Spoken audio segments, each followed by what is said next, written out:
Naam, ni wakati mwingine tena tukiendelea kuhabarishana taarifa mbalimbali ambazo zinazoendelea kutrendi katika mitandao ya kijamii. Bado Tanzania machafuko bado yanaendelea, kwani mwanzoni tulikuwa tunaambiwa machafuko yamesha kuisha, lakini mara baada ya kesi ya Mheshimiwa Tundu Antipas Lissu kuahirishwa na mahakama na pia vile jaji wa upande wa serikali akasema kuwa moja kwa moja hali ya utulivu bado haijakaa shwari, na ndiyo maana kesi bado haijaendelea. Kwa tafsiri hiyo, kama mahakama imeweza kuahirisha kesi hiyo kwa sababu ya mambo mbalimbali ya kiusalama, basi na sisi pamoja pia tunaamini jambo la usalama nchini bado hali si shwari sana.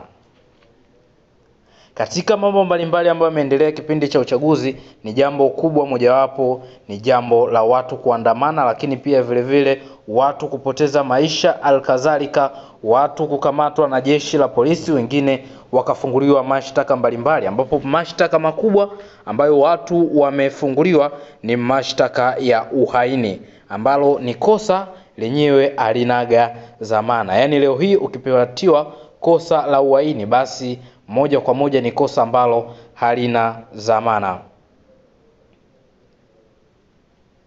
Kamanda mkuu wa polisi kanda maalum ya Dar es Salaam jana alifanya mazungumzo na chombo kimoja cha habari cha DW na alifunguka mengi kuhusu mambo ambayo yameendelea kupostiwa katika mitandao ya kijamii na mambo ambayo yalikuwa yanaendelea kuonekana katika mitandao ya kijamii. Katika mambo ambayo yalikuwa yanaendelea kuonekana ni mambo ya mauaji, lakini pia vile ni mambo ya ukamatwaji holela wa watu, lakini wadau mbalimbali walikuwa wanaendelea kuposti mambo hayo, lakini pia vile wana haki za binadamu na wao walikuwa wanaendelea kuposti mambo hayo, lakini hata mataifa ya jirani na wao wamekuwa wakiendelea kuposti mambo hayo ambayo yanayoendelea nchini Tanzania au ambayo yaliyoendelea katika siku ya uchaguzi.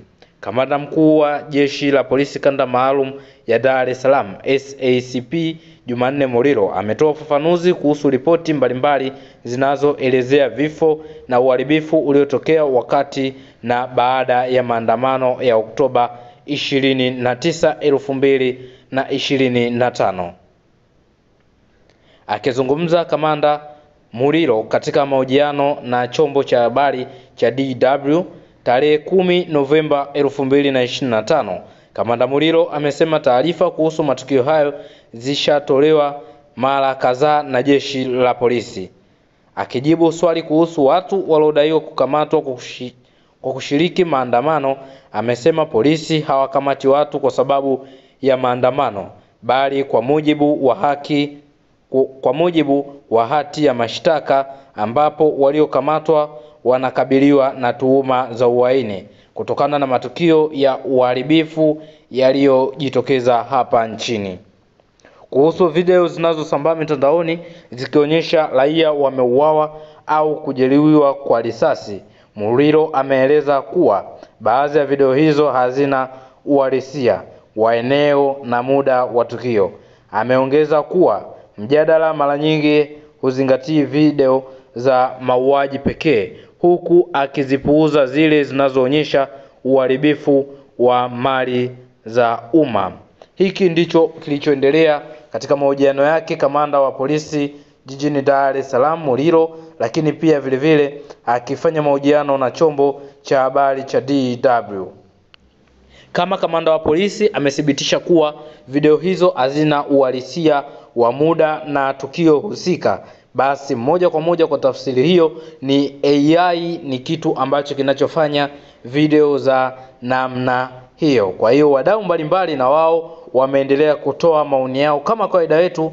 Pindi tutakapomaliza kukusomea kile ambacho kilichojiri, basi moja kwa moja tunaenda kupata maoni ya wadau mbalimbali. Huyu wa kwanza akasema huyu ndo anapokea mshahara wa kodi yangu kweli?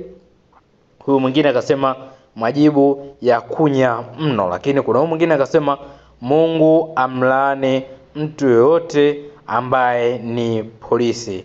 Lakini kuna huyu mwingine akasema hiyo misiba iliyoenea nchi nzima imetoka wapi? Kuna huyu mwingine akasema aise, lakini kuna huyu mwingine akasema jamani, mbona mimi sifikishwagi haya. Huyu yeye anafanya biashara zake mwenyewe.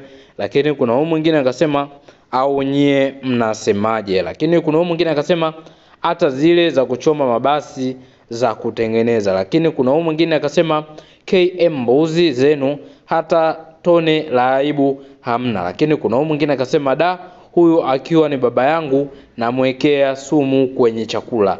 Huyu mwingine akasema huyu baba anazidi kutia zambi aki. Lakini kuna huyu mwingine akasema inauma, uhai wa ndugu zetu hauna zamana kuliko hizo mali. Lakini kuna huyu mwingine akasema DC9.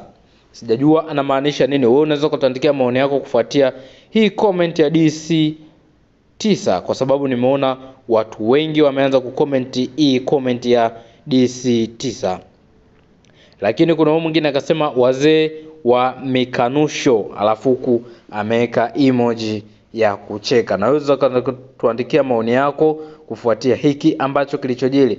Lakini kubwa zaidi, oni zaidi ni hii ya DC9, kwa sababu hata mimi mwenyewe naiona katika mitandao ya kijamii inaendelea kutrend. Kila mtu akicomment anaandika DC9. Naam, kwa taarifa mbalimbali endelea kukaa karibu nasi. Usisahau kusubscribe ili wa kwanza kupata taarifa mbalimbali.